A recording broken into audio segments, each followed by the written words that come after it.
They like trap music, but that's not me. They like pop music, but that's not me. I'm the baby face that will put you in your place, set you up, take it safe, then vanish without a trace. They like Balenciaga, but that's not me. They like Dolce Gabbana, but that's not me.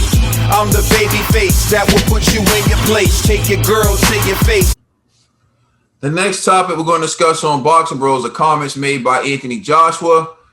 Anthony Joshua was asked to rate himself in his performance against Kubrat Pulev, and here's what he had to say. What would you give yourself out of 10 for that? What would I give myself out of 10? A 4. Because we're still searching for better. Now, this worked against Pulev fighting at a 4, and it may not work against the next man. So that's why we have to raise the game. You know, this ain't about being the strongest. This ain't about being the quickest in there. It ain't about being the tallest. This is about being able to adapt. And I have to adapt each time I get in the ring. So for me, I give myself a 4 because I still add so many styles to my game. But if you notice in that fight, the 1-2 may not have been landing. So I had to look for the uppercut. Then I had to look for like certain hooks around the side. So there were so many times I had to adapt my style. And that is the whole point of being a successful boxer now, which is not just about being, you know, the man who lifts the most, or not just about being the man who can throw, you know, on the pads. It's about being able to adjust in a fight. So that's why I give myself a 4, because I'm going through a massive transition in my game, man. No matter what man you put in front of me, short, tall, big, small, I'll be able to defeat them all. You said that 4 out of 10 performance might not be enough to beat the next man. Let's address the elephant in the room. It looks like the Tyson Fury fight does happen. Can you give us any information? What are you expecting from that fight stylistically? He can bring whatever he wants. It don't matter to me. The press conference antics, the fight antics, the hands behind the back. I love that stuff, right? That's all part of it, you know. That's his job, but my job's to close the show. You know, he's a warm-up act. He's there to do all that stuff, but ultimately my job's to close the show, and that's all that matters. For him, he said that after he fights me, maybe fight Chisora, is ready to go off into the sunset. For me, I still got so much more I want to do in this boxing game. So the road to undisputed is part of a journey. It's not the end to the journey.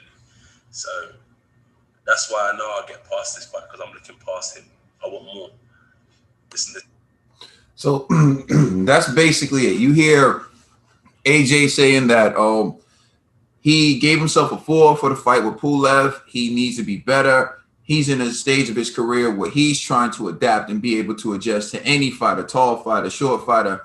And he says that he feels like his fight with Fury's a warm-up act, but he has more to do. He's going to get past Fury. True Dollar Bill, what's your thoughts on all the things he said, particularly his grading his performance, what he's trying to become in the ring, and how he views Tyson Fury? All right. I'm going to try my hand at hating on Anthony Joshua. This guy is incredible. He gave us a 4. And this knockout performance against Pulev, every time you hear him speak, this is what you want from a champion. This is what you want. Let me give some more hate. Every time you see him, he just wants to get better. He just wants to get better. You can't knock him for that. You can't knock him for that. He is a jewel. This kid is phenomenal. He's a throwback. He's a throwback. Now you see all these other fighters nowadays, they so want to talk about the money and the cars, and he's talking about legacy and want to be great and want to be better. And every time he comes out there, he's trying to be better than he is the last time he was out there. That's what I notice about this kid. Every time you see him, you see something new. You see something new. He's not relaxing. He's not getting, some fighters, me and Caden, we used to talk about this a lot. It frustrates Caden when he hears fighters saying, hey, if it's not broken, why fix it?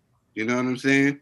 Because eventually there's always room for improvement, and AJ, He gets it. He gets it.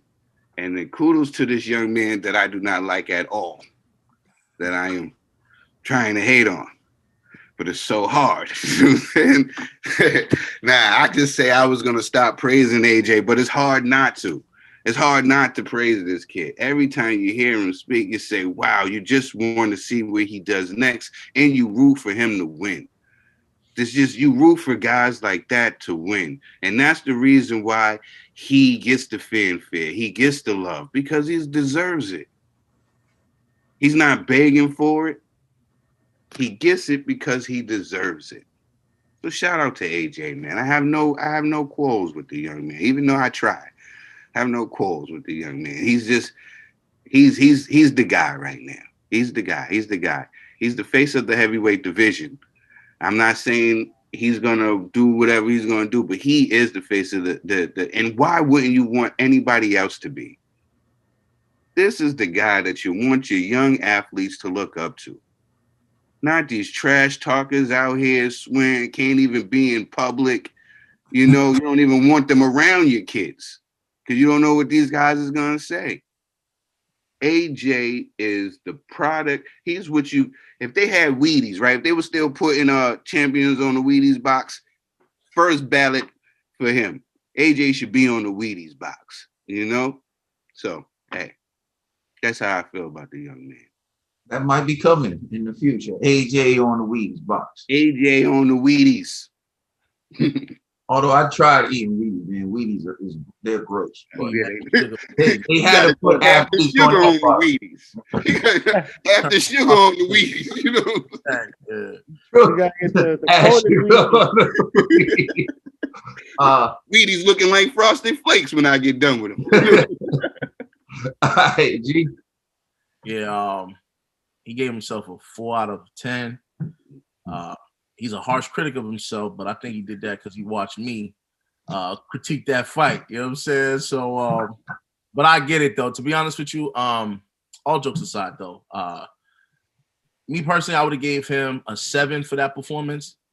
I thought like a 4. I'm like, wow, like he's really introspective to that degree where he really wasn't feeling his performance. And when you listen to the entire clip, you know, he actually did talk about certain things he actually didn't notice in that Pulev fight, you know, that he should have realized earlier and things of that nature. So I really do like the fact that he's talking about how, you know, he needs to make better adjustments in fights, regardless who it is, right? Like he kind of knew going into that Pulev fight that he was going to win, you know.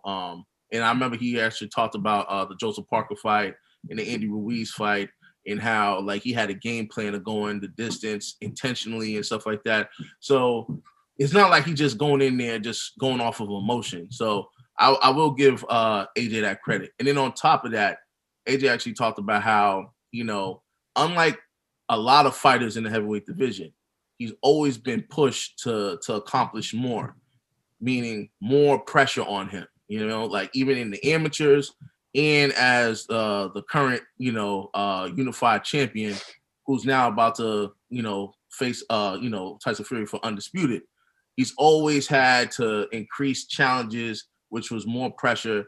But he got into the sport at 18 years old, you know, while like a guy like Andy Ruiz, who's been in boxing since he was a kid, you know, who has like over 100 amateur fights, you know, AJ started fairly older in this sport. So the fact that he's accomplished all of this, kudos to AJ. I can't hate on him, man. You know, like Trill, I'm like, and sometimes I'll be looking for reasons to hate on AJ. I can't do it, you know. So the fact that he's that introspective, you know, about himself, about his performance, and he's constantly trying to improve himself, you know, even though he faces real pressure as a heavyweight champion, as the face of boxing, kind of like what Trill was saying, like, you know, that pressure within itself breaks a lot of men.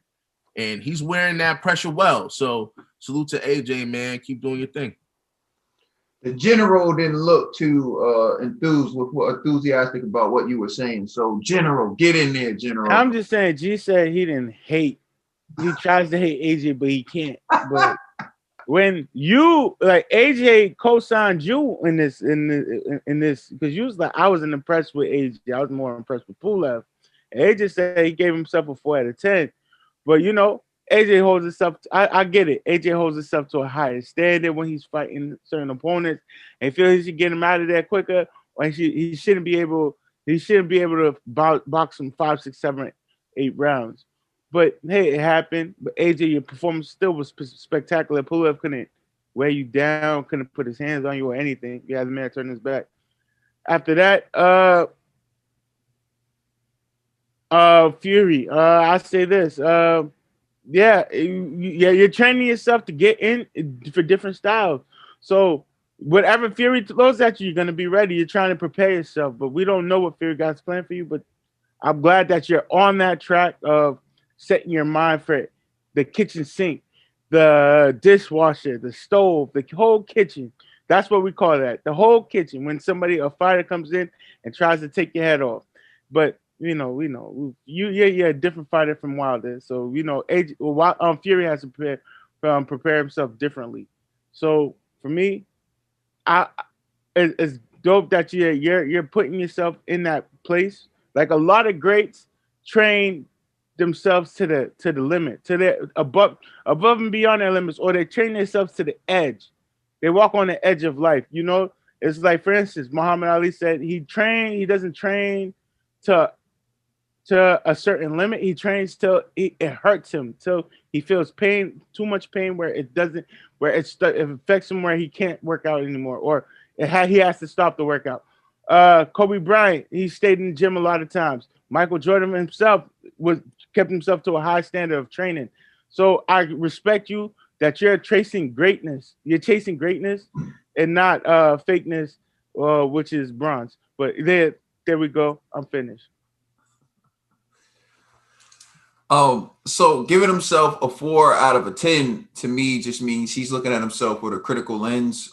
He probably reviews the tape and he sees opportunities that he missed, which he brought up.